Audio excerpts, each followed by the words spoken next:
Assalamualaikum warahmatullahi wabarakatuh.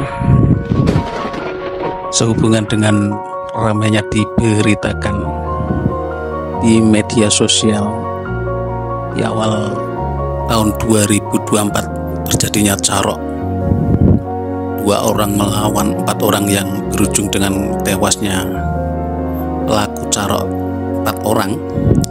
Ingin mengetahui lebih detail bagaimana sejarah carok itu bagaimana bisa terjadi.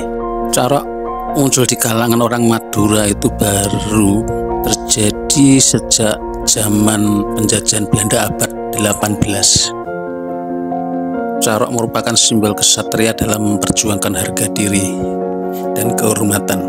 Berikut sejarah carok.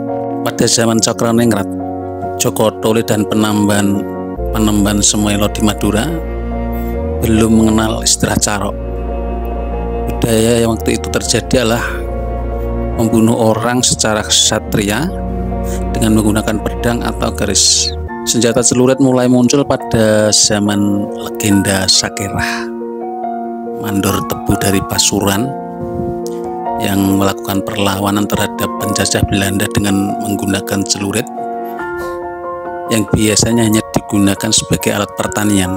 Bagi Sakerah, celurit merupakan simbol perlawanan rakyat jelata. Saat lelaki asal Bangkalan itu dihukum mati, warga Pasuruan yang mayoritas berasal dari suku Madura marah dan mulai berani melakukan perlawanan terhadap Belanda dan antek-anteknya.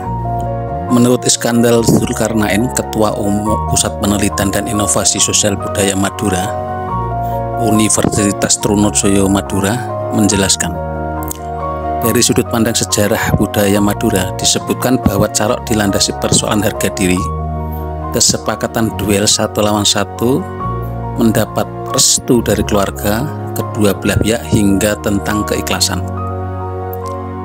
Masih menurut dosen sosiologi UTM, itu mengungkapkan terjadinya carok kalau lihat dari sudut pandang sejarah budayanya merupakan persoalan harga diri. Hal ini diperkuat dengan hasil riset Latif Wiyata yang menyebutkan bahwa sebenarnya terjadinya carok itu 90% karena harga diri, persoalan perempuan, dan sudah ada perjanjian antara kedua belah pihak. Sisanya karena harga diri tentang persoalan perebutan lahan seperti tanah atau lain sebagainya. Namun saat ini lanjutnya telah terjadi pergeseran yang sangat jauh sehingga berujung tindakan kriminal. Seperti yang barusan kemarin terjadi, kalau dilihat dari sudut tradisi carok bukanlah carok tapi lebih kepada persoalan kriminal, dendam, dan berujung pada tindakan kriminal menggunakan senjata tajam. Jadi carok bukan lagi persoalan harga diri tapi nuansanya lebih ke persoalan politik, bahkan sekedar perebutan kekuasaan. Fenomena carok sekarang dilakukan dari belakang, bergerombol membunuh 1 orang. Dari perspektif sejarah budaya Madura itu sebenarnya bukan definisi carok, ungkap Iskandar, dosen UTM. Jadi aksi duel 2 orang melawan 4 orang antara Hasan Basri dan Mat Tanjar itu bukanlah carok yang sebenarnya jika merujuk sejarah dan tradisi Madura.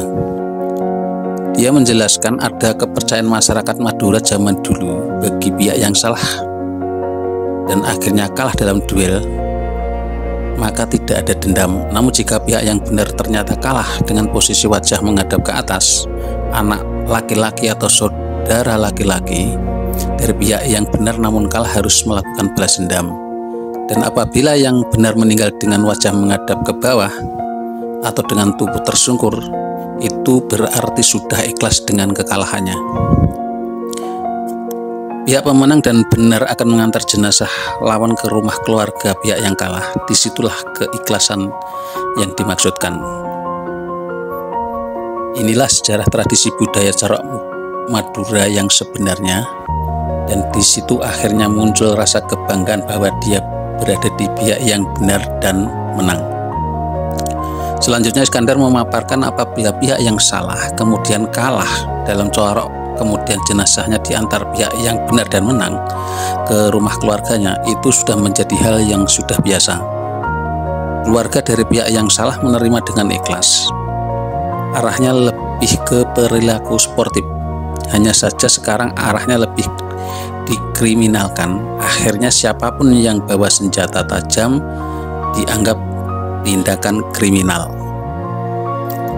Orang-orang yang melakukan carok itu sudah siap semuanya, mulai bekal secara keilmuan, bekal keluarga mengikhlaskan dia berperang karena ada rasa malu di keluarga. Kenapa rasa malu itu muncul? Karena di Madura itu pola pemikirannya tanian lanjeng itu juga pada kaitannya. Jadi konsep tanian lanjeng atau halaman panjang lanjut Iskandar merupakan konsep pemikiran masyarakat Madura yang menekankan setiap anak perempuan Madura yang sudah menikah harus menetap di rumah orang tua atau dibuatkan rumah di samping rumah oleh orang tuanya.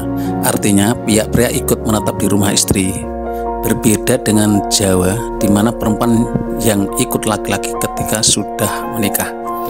Akhirnya terbentuklah konsep tanian lanjeng atau halaman panjang kompleks keluarga dengan satu buah langgar atau musola. Disitulah kenapa setiap rumah di Madura terdapat satu bangunan langgar atau musola. Iskandar menjelaskan setiap tamu yang berkunjung memang tidak boleh langsung masuk ke rumah inti. Langgar atau musola selain tempat ibadah juga sebagai tempat untuk tamu dengan harapan menghindari terjadinya perselingkuhan atau main mata. Ketika seorang perempuan dinistakan, disitulah perasaan malu atau aib bukan hanya menanggung suami, tapi sudah mengungsi harga diri keluarga besar. Jadi para anak perempuan meski sudah menikah harus kumpul dengan orang tua, tidak lepas. Karena itu carok hingga saat ini masih kuat terjadi meski sudah jauh mengalami pergeseran dari arti yang sebenarnya tuturnya. Demikian ringkasan sejarah carok yang bisa kami sampaikan, semoga bermanfaat. Assalamualaikum warahmatullahi wabarakatuh.